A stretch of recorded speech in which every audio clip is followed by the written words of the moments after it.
Dan sekali lagi kita bicara nih ke atas nama keselamatan manusia ya, pengguna jalan. Ini nyawa nih jauh lebih berharga dari yang lain. Betul. Terakhir, pemerintah daerah tidak akan mampu untuk mengatasi problematik yang demikian besar. kalau ini untuk kepentingan pengusaha, kenapa menggunakan APBD? iya. Sementara jalan di Sabah itu hancur semua, kenapa nggak dikonversi ke sana aja? Kan?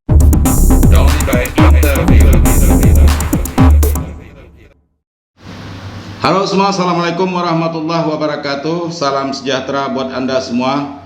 Saudara, hari ini adalah podcast saya yang paling istimewa.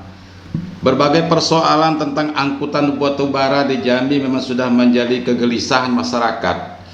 Bahkan sudah menjadi momok bagi masyarakat, dan itu bisa dimaklumi karena berbagai macam kasus terjadi. Tidak hanya masalah kasus laka lantas, tetapi juga persoalan-persoalan lain yang menjadi keluhan masyarakat selama ini. Bahkan banyak aksi yang sudah dilakukan oleh masyarakat, menutup, memblokir jalan seperti yang terjadi di Sridadi, bahkan sampai ke Talang Duku. Nah, hari ini saya sengaja mengundang ini Mas Puji Siswanto, Ketua Asosiasi Angkutan Batubara Provinsi Jambi ya. Susah sekali saya menghubungi beliau ini sejak bulan lalu, dan alhamdulillah sampai hari ini berkat bantuan teman saya Muhammad Usman, beliau hadir di studio yang sangat sederhana ini. Hari ini kita mau kulik, mau sidang dia ini. Mas, terima kasih ya mau datang ke studio kita yang sudah sangat bersiap dari pagi tadi, dan ini apa adanya, mungkin agak panas. Pertama saya mungkin ingin bertanya dulu ini. ASABA, Asosiasi Angkutan Batubara ini berdiri sejak kapan, Mas? Ya, terima kasih. Assalamualaikum warahmatullahi wabarakatuh. Waalaikumsalam warahmatullahi wabarakatuh. Bagi kita semua, alhamdulillah pagi ini janjian sama Bang Khodari lewat Bang Usman. Dari pagi-pagi kita dibel. Diculik dulu ya. Diculik dulu. Sementara sibuk ya, Mas, sibuk ya. Iya, sibuk ngebon lah sekarang. Oh gitu ya. Iya. Jadi saya perlu jelaskan bahwa embrio angkutan batubara ini berawal dari 2011 dulu. 2011. Iya, ketika angkutan asosiasi ini maksudnya berdirinya ya. Berdirinya 2011. Ketika waktu itu angkutan batubara masih diperkenalkan by Tronton waktu itu. Oh iya. Kemudian terjadi demo dan diinisiasi waktu itu almarhum Pak Zulkifli, Muhammad Hasan. Hasan Gondrong ya. Kemudian karena angkutan batubara dengan tronton itu tonasenya begitu tinggi, akhirnya dirubahlah dengan armada kecil waktu itu. Berarti ASABA ini sebentar, Mas, sudah terdaftar di Kesbangpol ya? Sudah. Sampai sekarang masih sampai ya? Sekarang masih. Walaupun mungkin asosiasinya banyak kali ya? Iya. Terdengar. Asosiasi yang lain juga banyak. Ada ya. Tapi yang terdaftar waktu itu. Yang terdaftar di Pemda kita ya? Iya. Dan Mas Puji masih sebagai ketuanya. Oke Mas, silakan. Monggo. Jadi ketika terjadi problematik angkutan batubara, gejolaknya juga ini problem klasik ini. Dari tahun 2011, 2012 juga terjadi gejolak terus. Dan terakhir kita adakan aksi demo besar-besaran di kantor gubernur. Akhirnya ditelurkan semacam produk hukum, yaitu Perda 13 dan turunannya berupa Pergub 18 waktu itu. Tahun berapa itu? Tahun 2013 kalau iya. Di sini sebetulnya aturan mainnya udah jelas, sangat jelas sekali bahwa perusahaan batubara harus segera membuat jalur khusus. Semenjak 2013 itu sudah sepakati ya. 2013 itu udah kita sepakat membuat jalur khusus. Yang membuat itu siapa? Pemda kah atau perusahaan? Sebetulnya waktu itu sudah kita ASABA udah rapat berkali-kali dengan Pemkab Sarawangun waktu itu Bang CE mau dibuat jalur khusus dari Sarawangun langsung tembus ke Tempino. Bukan dari Kotoboyo yang sekarang itu lagi dibangun. Bukan. Oke, nanti kita sampai ke sana. Tersendiri di sini. Gitu ya. Kotoboyo itu tersendiri. Jadi waktu itu juga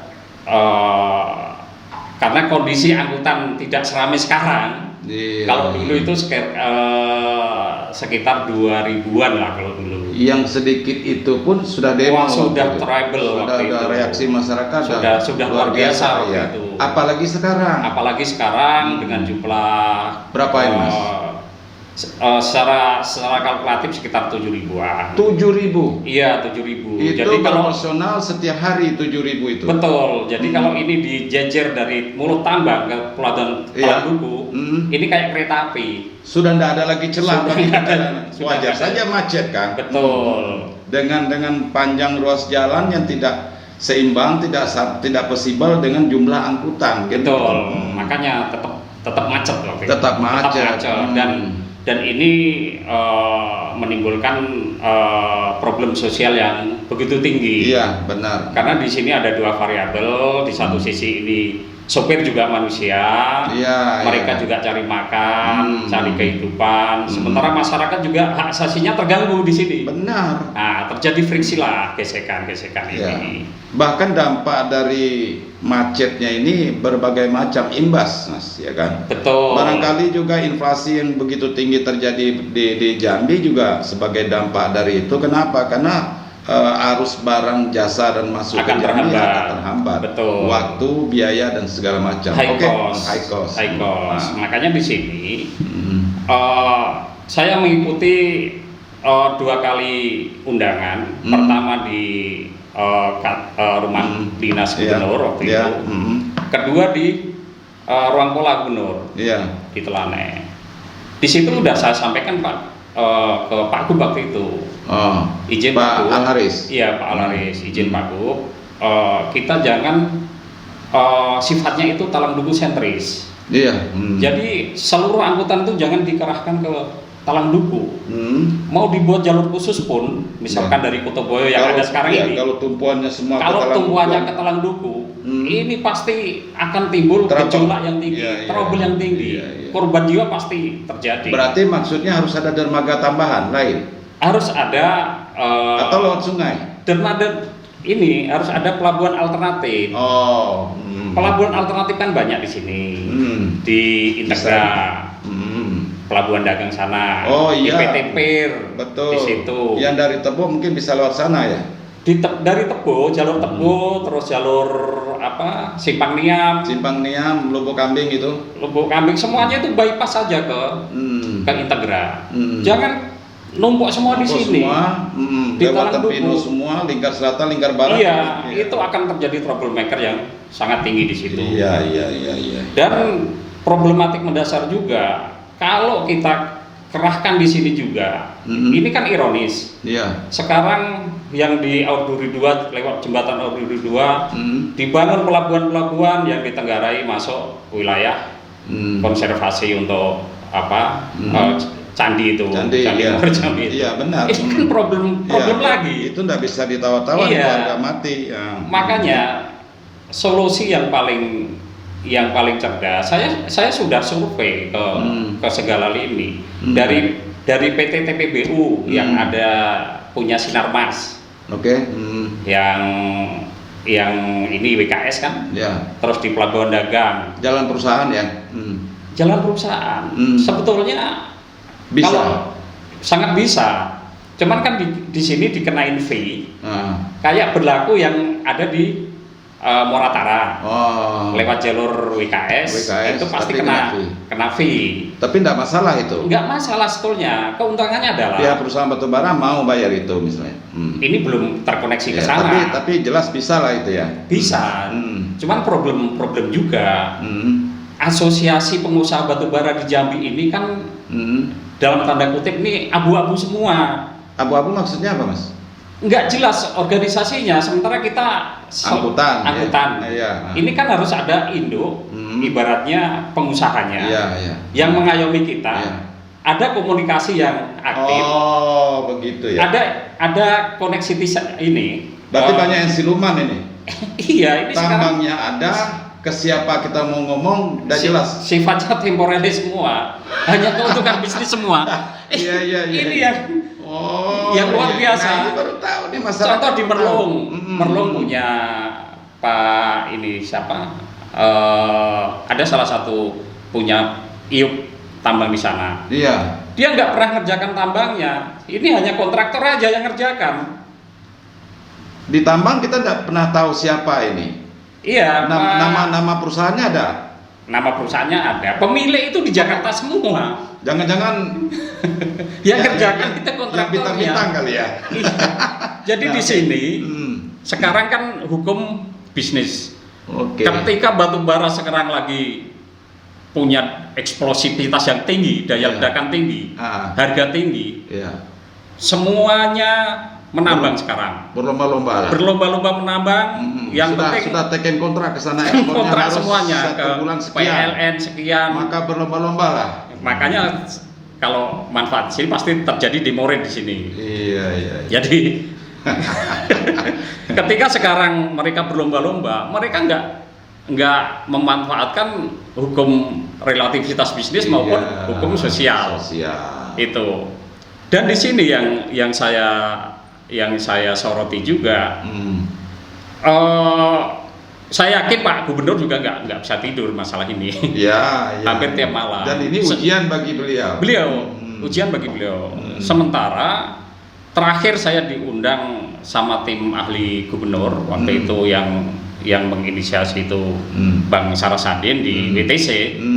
Waktu itu juga udah saya sampaikan, janganlah terkonsentrasi ke. Nah, terus apa tanggapan gubernur? Belum ada follow up sampai sekarang. Padahal itu sebenarnya sederhana bisa gitu ya. Sebetulnya sederhana. Tidak terlalu sulit. Enggak terlalu sulit. Memecah jalur ya. Kita urai.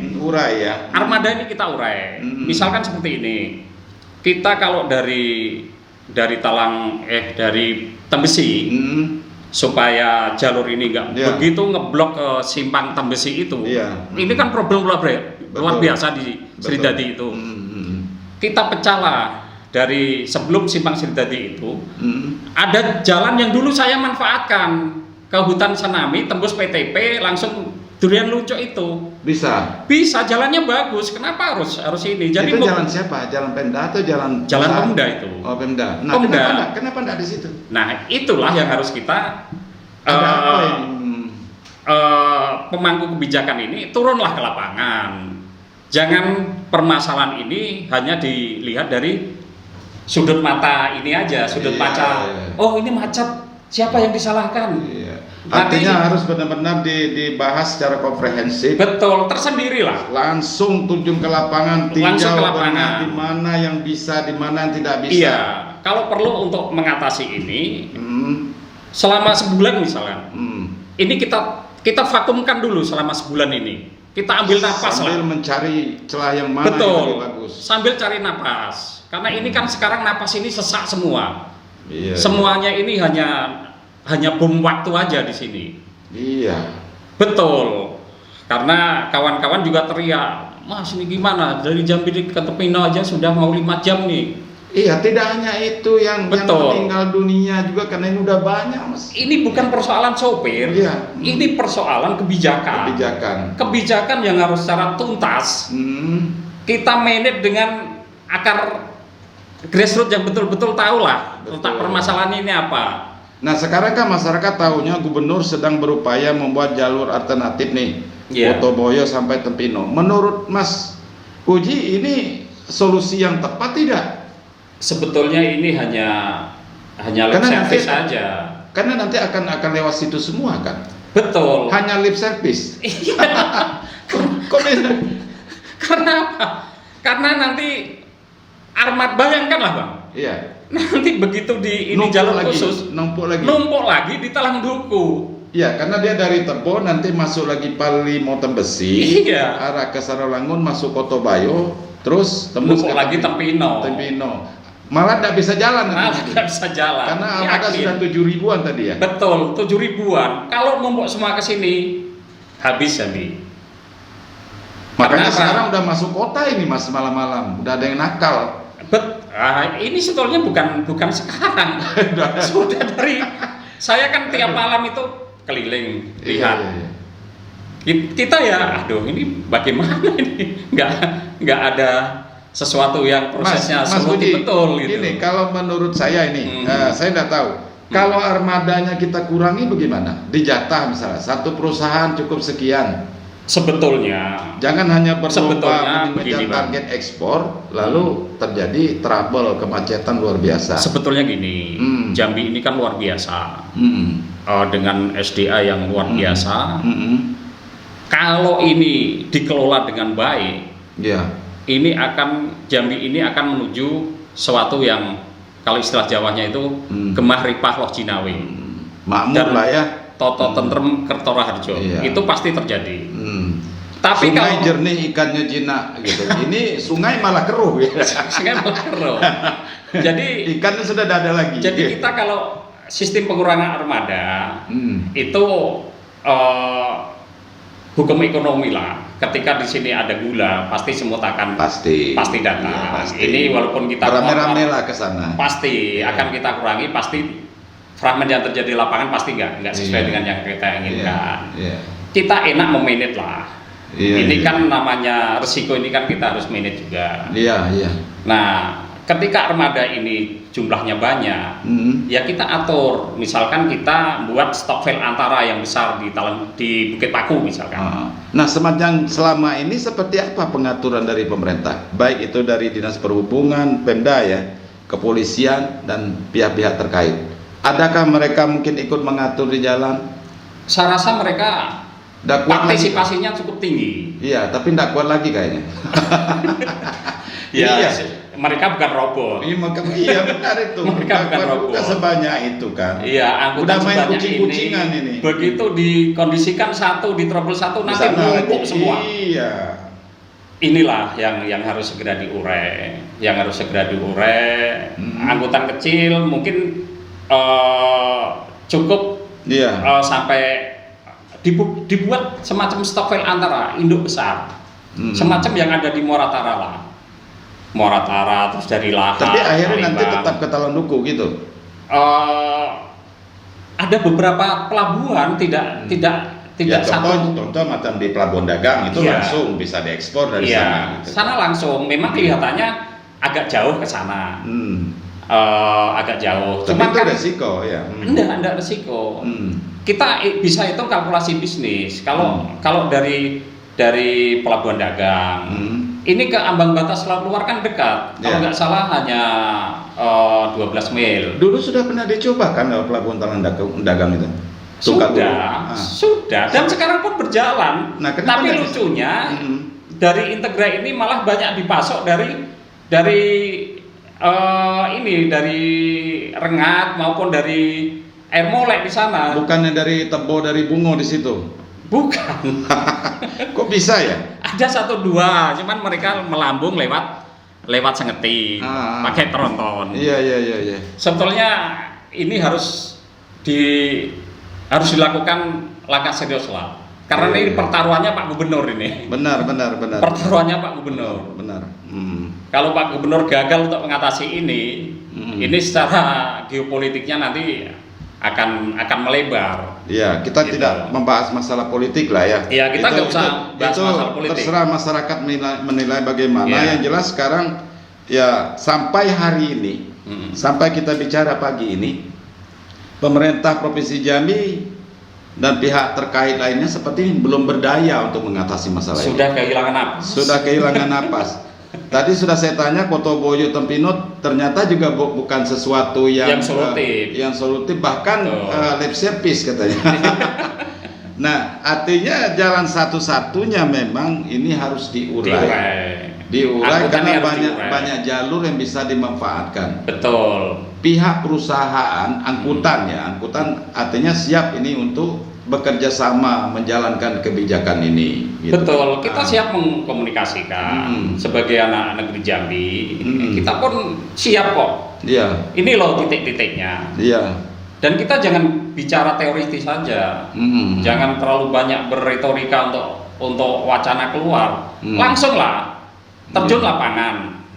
Terjun lapangan, ini loh simbol-simbolnya. Jangan hanya di meja. Jangan hanya di meja. terus Pemda, Iya. itu manfaatkanlah BUMD-nya. Iya. Karena ini dampaknya udah jelas ini. Betul. Kenapa BUMD nggak mengambil peran serta di sini? Ibaratnya seluruh angkutan ini kalau dikelola BUMD, berapa aset yang bisa termanfaatkan? Selama ini BUMD Jambi gimana? Ya nggak ada gerak apa-apa, vakum di sini. Ya mungkin tidak dikasih kesempatan atau bagaimana? Ya seharusnya mereka melihat potensi yang ada, tambang yang ada, mereka bisa ambil unit tronton sendiri. Oh gitu ya. Bisa ini daripada sekarang mobil-mobil ini banyak masuk dari Palembang, dari Lampung, dari Pekanbaru, dari Jawa, dari Kalimantan pun ada masuk ke Jambi ini. Iya. Sengaja mereka datang ke sini atau mungkin ya melihat peluang gula tadi itu. Iya, artinya mungkin karena kebetulan membawa barang lain dari Jawa pas pulang daripada kosong. Enggak, memang sengaja ke sini. Waduh. Sengaja. Jadi berapa banyak itu angkutan? Ribuan bisa ambil data di perhubungan. Iya. Ini ribuan jumlahnya. Masya Allah. Jadi kita bincang-bincang pagi ini kan memang itulah problem. Kita cari solusinya seperti apa? Kita sebenarnya ingin cari solusi. Jadi jangan salahkan sopirnya, jangan salahkan ininya. Ayolah, ini problem bersama. Iya. Solusinya adalah kita urai. Gitu ya. Sebetulnya sangat gampang lah. Ini nembus Lubuk Kambing atau apa? Ini jalan-jalan lama kan ada semua di situ. Kalau kemarin saya survei terakhir, yang nembus Lubuk Kambing itu udah ada pengecoran di situ. Nah, ini sebetulnya kan bisa ditingkatkan untuk kapasitas yang indeks 28, yang muatan 30 ton itu bisa bypass ke sana. Atau lewat tembus 73 WKS. Dengan tronton semua. Nanti kan bisa alurnya itu bisa kurang dengan sendirinya kan. Ekonomis. Oke Mas, jalur Lubuk Kambing tadi ya. Iya. Itu berapa kilo yang bisa dilewati angkutan batubara? Kalau untuk sekarang ini itu baru simpang Niam Lubuk Kambing ya? Iya, simpang Niam Lubuk Kambing itu sekitar 35-an lah. 35 kilo. Iya, yang efektif. Kondisi jalan gimana? Itu kan jalan pemerintah ya? Jalan provinsi. Jalan provinsi itu. Sekarang baru tahap pengecoran di sana. Ada sebagian pengecoran. Cuman kalau untuk dilewati armada tronton ini belum layak sekarang ini. Karena masih ada titik-titik spot-spot yang perlu perbaikan. Cuman kan sambil berjalan waktu ini kan bisa melintas ke jalur WKS. Dari distrik 1 tembus ke, walaupun nanti ada kontribusi di sana. Iya, walaupun ada kontribusi, tapi angkutan akan lancar. Dan pengusaha juga kalau melakukan pengapalan ini pasti tepat waktu. Misalkan bongkar di TPBU-nya Sinarmas itu. Iya. Itu sarana prasarana lengkap semua, conveyor lengkap di sana. Kenapa selama ini tidak dikonsentrasikan ke sana lebih banyak? Ya saya nggak tahu. Semuanya ini mungkin ada konflik kepentingan. Kalau Talang Duku nggak dimanfaatkan. Ya, saya tadi arahnya mau ke sana. Kalau barangkali ini diurai seperti Mas Puji bilang tadi, tidak banyak lagi ke Talang Duku, barangkali mungkin ada yang merasa merasa terganggu investasinya. Dan ini kan udah masuk wilayah politik bisnis. Saya nggak tahu ini kalau seperti ini. Tapi kalau demi kepentingan masyarakat banyak, ini harus segera diurai secara komprehensif segera.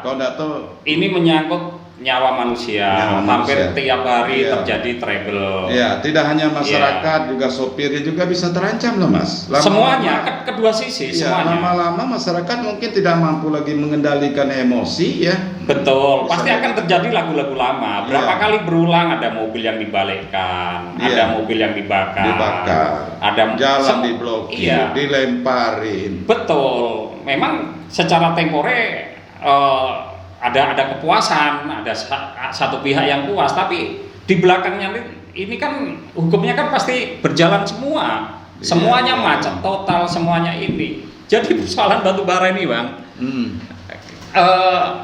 harus khusus lah. Kita bisa belajar Kalimantan, manfaatkan jalur sungai. Kalau regulasinya udah cukup ya, payung hukumnya udah cukup. Sudah cukup. Tidak perlu lagi tambah-tambahan perda segala macam, udah jelas. Nggak ada. Di sini artinya kewenangan ini, masalah angkutan ini sepenuhnya ada di gubernur sebenarnya. Betul. Sekarang ini kan tinggal gubernur panggil pengusahanya semua. Cuma pengusahanya tadi banyak yang siluman. Pengusahanya ini ya yang ngerjakan para kontraktor semua. Di lapangan hanya pengusaha ini hanya menerima royalti fee 100.000 per ton. Di lapangan hanya alat berat yang kita ketemukan. Betul. Sopirnya gitu kan. Dan dampaknya juga terintegrate ke faktor lingkungan juga. Tapi kan bisa dikomunikasikan dengan Kementerian Lingkungan Hidup. Iya, tapi faktanya lah sekarang, Bang.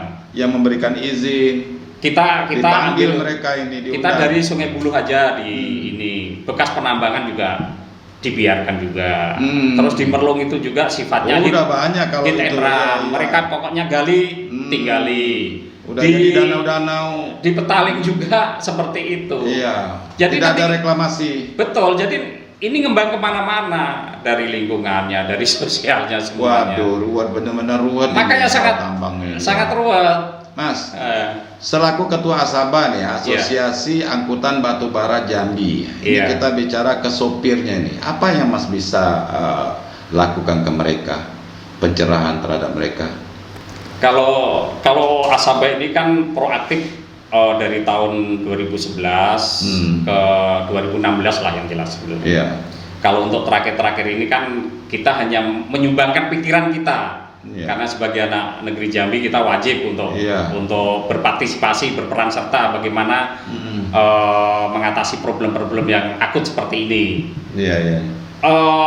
Sopir di sini sebetulnya mereka kan tetap mencari hasil untuk anak istrinya lah mereka. Sopir juga manusia dan sopir juga sebetulnya harus diprotek juga terhadap keselamatan dan lain-lain. Tidak menutup kemungkinan keselamatan mereka juga terancam. Betul, makanya harus diproteksi. Kalau sopir sebetulnya mereka taunya angkut barang dari tambang sampai ke tujuan, keluar DO, bayar. Berapa sih mereka dapat rata-rata ini? Ada katanya bisa penghasilannya 1 juta sehari. Sebetulnya kalau normatifnya seperti itu, karena uang pijak gasnya aja sudah tinggi sekarang. Satu pijak gas berapa itu?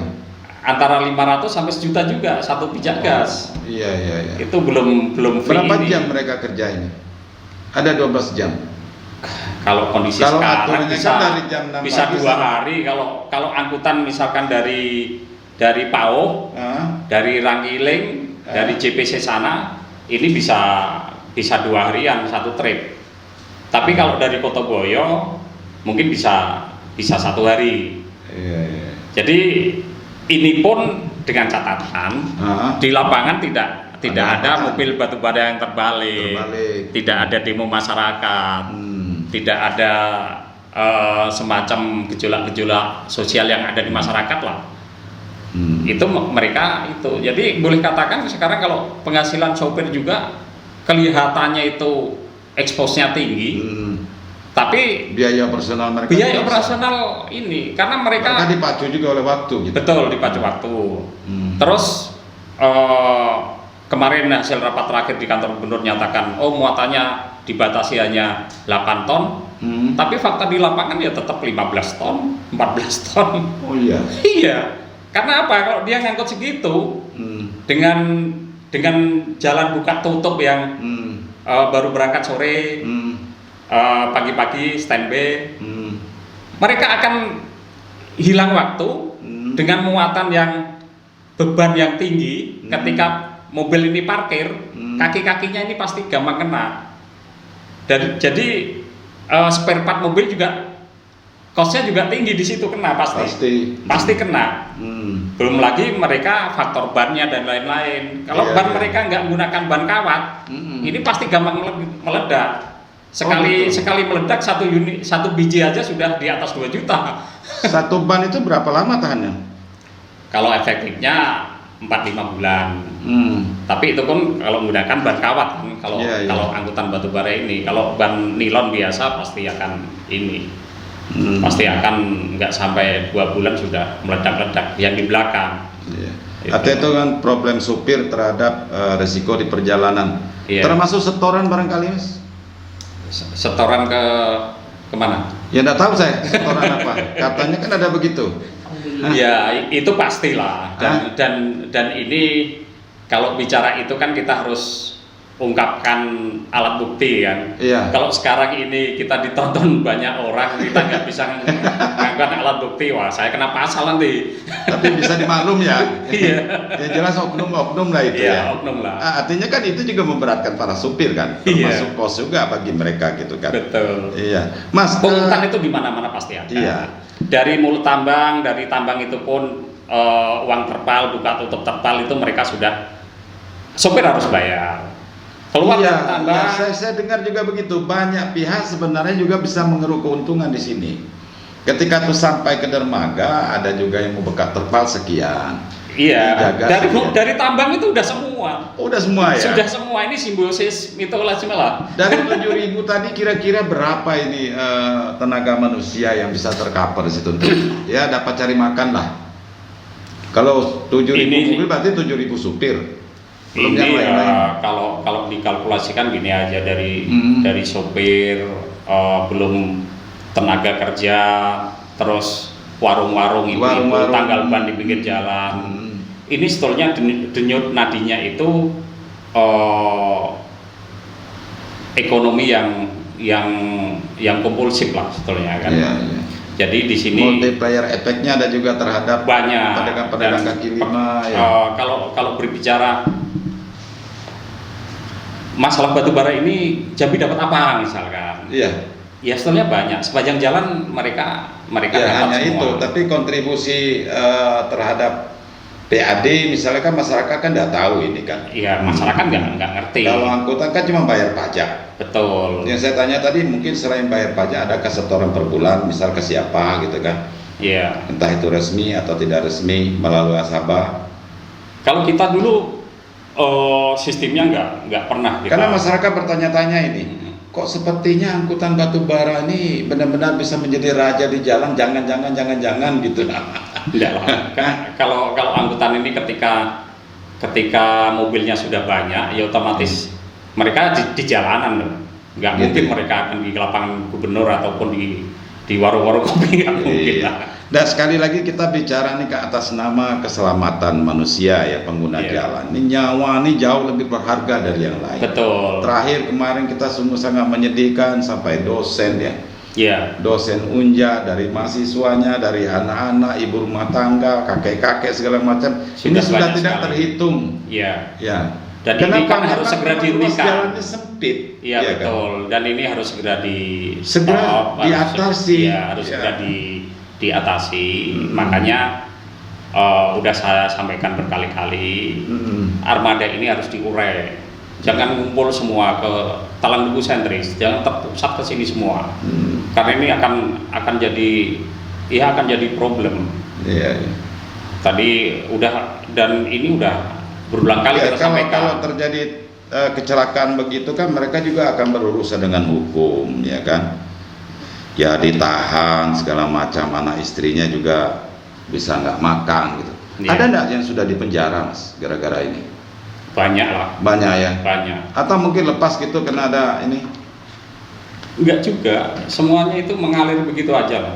Hukum tetap jalan? Hukum tetap jalan. Di penjara banyak. Sopir yang melakukan ini pun masuk, diproses masuk banyak. Anggota kita juga ada seperti itu? Sedih juga jadinya ya? Kita sudah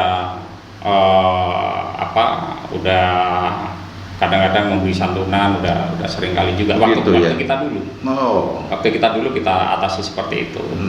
Kan kalau sekarang ini kan karena terjadi ledakan yang luar biasa dengan jumlah armada yang sudah di luar perkiraan. Itu ya memang satu-satunya jalan ini harus segera. Tidak ada pembatasan itu.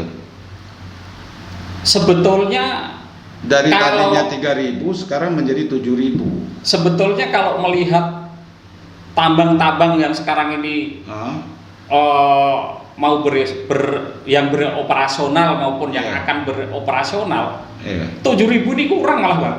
Oh gitu? Kurang. Ini 7.000 milik perorangan atau milik perusahaan? Enggak, ini milik perorangan. Mereka mungkin kredit ya, lalu bergabung ke asosiasi apa gitu ya, begitu ya? Ya, kalau di Jambi ini asosiasi ini kelihatannya hanya stempel aja, nggak kayak di Palembang yang. Nah, terus yang mengkoordinir mereka masing-masing ada cuman koordinator, ada pos-pos gitu aja. Kalau sekarang ini kan misalkan armada ini nambang di Minimax atau di JPC, begitu nambang di sana kan armada ini sekarang mereka kasih nomor lambungnya berapa. Jadi khusus untuk narik di tambang itu. Nah, yang dikerjakan asosiasi dalam hal ini apa?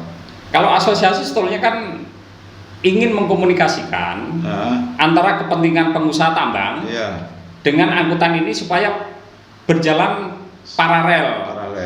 Berjalan keseimbangan dengan kalau di Palembang ini kan ada di Palembang ini kan kalau asosiasi kan ada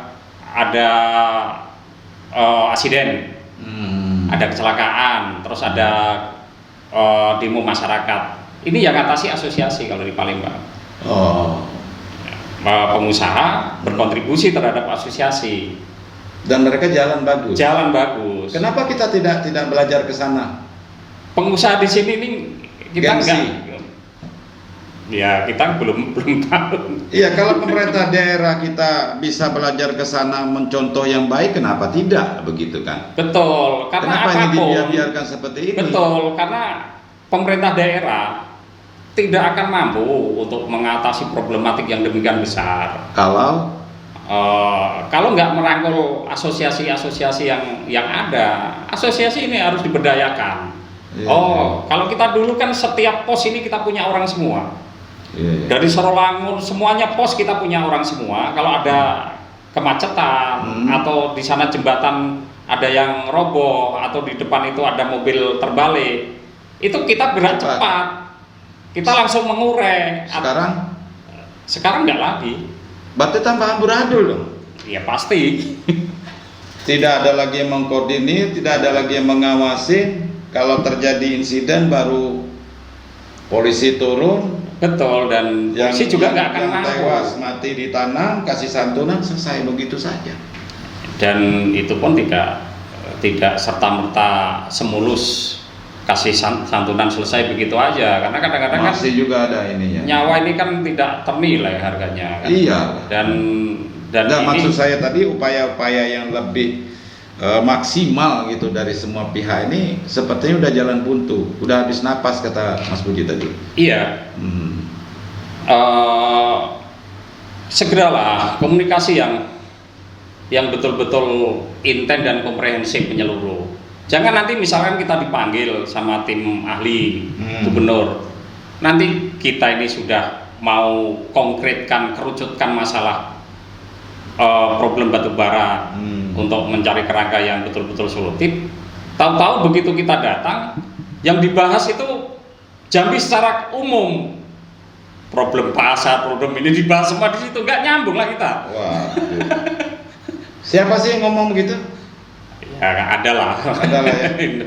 Ya terkadang memang tidak berarti orang-orang yang berdiri di sana pintar-pintar semua Mas. Menghadapi ini banyak juga yang ini kan. Kita harus yang dungu jadinya. Perlu orang lapangan, BUMD berdayakan supaya menuju ke Gemah Ripalu Jinawi itu tercapai di situ. Kalau ini diberdayakan semua ini, Jambi ini akan terwujud. Yang Jambi betul-betul mantap. Ya, tapi kan tambang ini, nah menurut Mas ini berapa lama lagi tambang ini adanya nih? Batubara nih habisnya? Atau nunggu itu selesai?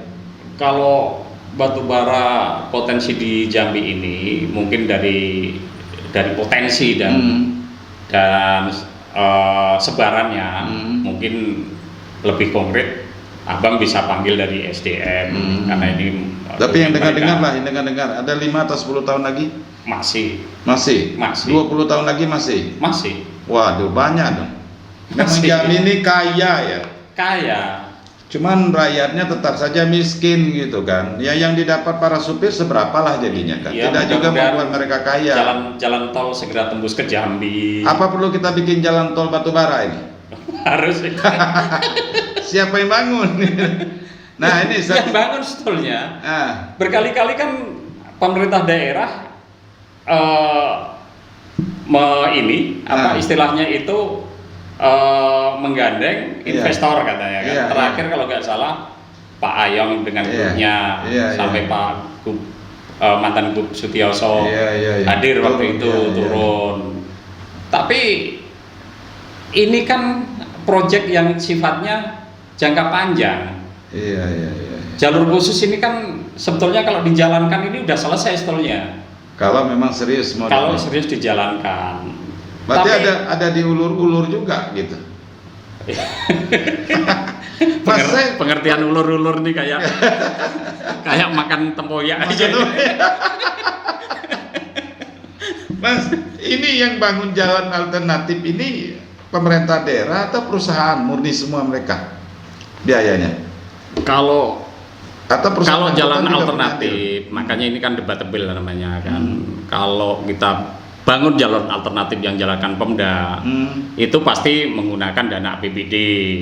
Dan pertanyaannya, kalau ini untuk kepentingan pengusaha, kenapa menggunakan APBD?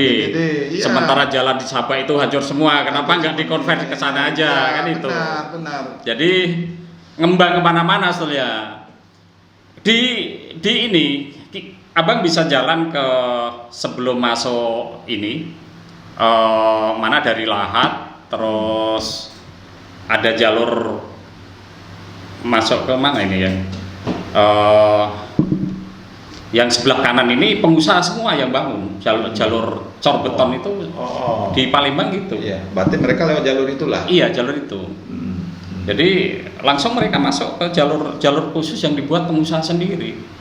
Kalau begini Mas, misalnya nih, tanpa membuat jalur alternatif, jalan yang ada sekarang ini, yang ditempuh ini, kita lebarkan lagi. Itu pemerintah daerah dengan pengusaha batubara. Kualitasnya ditingkatkan, dilebarkan lagi, mungkin bisa 5 jalur atau 4 jalur. Itu dari dulu udah saya usulkan terus di situ. Tapi ini kan wacana terus. Jadi tanpa perlu jalan alternatif, bebaskan saja jalur yang ada ini kan tidak semuanya juga harus dilepasan. Masih juga banyak kan celah-celah yang banyak spare-nya yang sesuai dengan DMP-nya itu banyak.